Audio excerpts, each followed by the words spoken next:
Alrighty guys, welcome back to another one. In this one, we're doing probably the most common 3-inch 12-gauge buckshot load, which is a 15 pellet double-aught. Nearly all commercial outfits load a 3-inch 15 pellet double-aught buck load in 12-gauge. Just a very common load, very popular. It's not the most effective load, but inside of 40 yards, it'll just about get the job done every single time. This is going to be a conventional load, meaning no shot cup. Myself personally, I like using full-length wads with buckshot because you get way more range, and at closer ranges, really tight patterns. Stuff like TPS, LBC wads, CSD wads, stuff like that, that's meant for steel shot or other non-tox loads. I like using those with buckshot. You guys that have been watching our channel for a long time, you've seen us load 15 pellet 3-inch before, but I don't think I've ever done a dedicated video to just that load. Let's jump right into it. I'm using a, well, I don't know how many times fired a Remington Nitro Hull. It was a turkey load originally, but it's already been deprimed and resized. We're going back with a Shadot primer, CX2000. You don't need a Magnum powder for this, Magnum primer for this load, because long shot is not hard to ignite. With blue dot, yeah, you're better off using a Magnum primer or Alliance steel. The powder we're using is long shot, 28 grains of it. So, 1 scoop, give it a little bit of shake of the Lee 2.2 cc dipper. Just knock off a few flakes and you should have 28 grains, and I do. Double check it as always. Yep, 28 grains. Alright, we have our powder in place. Now, just set it underneath the wad guide on your press, whether you have a Lee or a Met or a Ponsness Warren.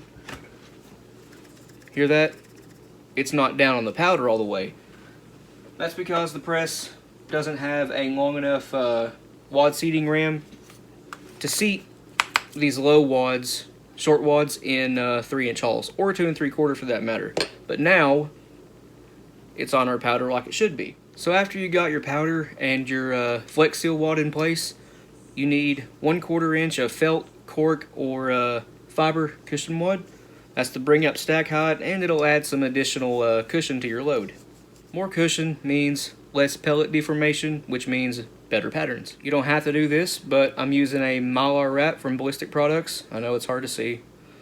There you go, you can see it now. Anyway, this will stop the hull from being ripped up, although these Remington Nitro hulls, they don't tend to rip up too bad. But if you're using a Fiocchi or a Shadot hull or a Rio, those are much thinner than these Remingtons, and conventionally loaded shells like this tend to shred hulls up. You'll either get half the hull missing, a big rip through it, or the whole, upper half of the plastic tube will go jettisoning out your barrel. Ask us how we know. That Mylar wrap is going to prevent that from happening. I'm using 15 pellets of my tumbled and polished hard cast 33 cal double-aught. One of them's pink. There you go, you can see it. It's powder coated. But these stack by 3s in here, I just drop them in, let them find their own way. 15 pellets comes up right to the bottom of the crimp, which is where you need to be. Now this step is optional. You can add buffer if you want to. You don't need it, but it will help with patterns at longer ranges. I'm using Ballistic Products ITX buffer because that is my favorite buffer that they offer. It's this one right here in the green can. It has been rebranded to BSB buffer. It is no longer ITX. It says BSB on the can. Before adding buffer, the total lead payload weight is 1.81 ounces, which is just shy of 1 7/8. With the buffer, it'll be a 1 7/8 ounce load. We have the top row of pellets covered about halfway, and that's all you need. Now, we're ready to crimp this. This has a 6-point crimp on it, so backstation of the Leodol, and you want the point in the crimp facing you. If you got an 8-point, shell, you want the valley. Between the 2 points, you want that facing you. And for a final crimp, it doesn't matter which way, you have the hole turned.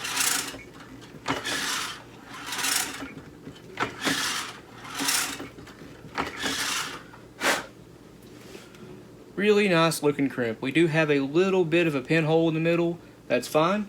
We'll just use some clear nail polish to seal that right up. This is a Wade Rush trick.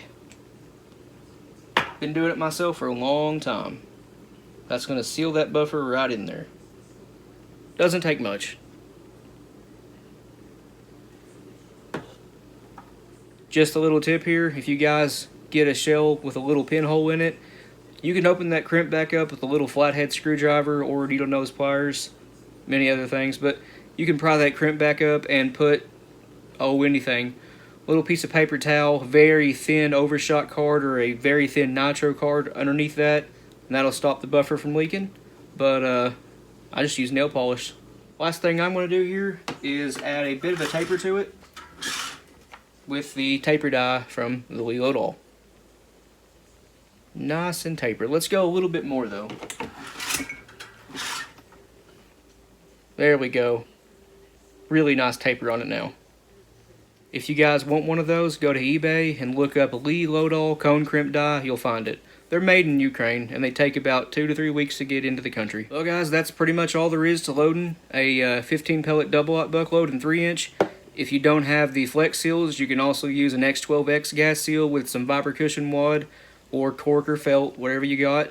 You can also use the base from a Claybuster CB1138 wad, the little red one, or the Winchester AA12R if you have some original Winchesters. You can also use the base from an MG42 or the base from the short shell wad, the green one from Ballistic Products.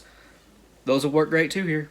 Anyway guys, I hope you enjoyed this video. Please like and subscribe. We always appreciate that. If you have any questions or comments, leave them in the comment section down below and we will get back to you.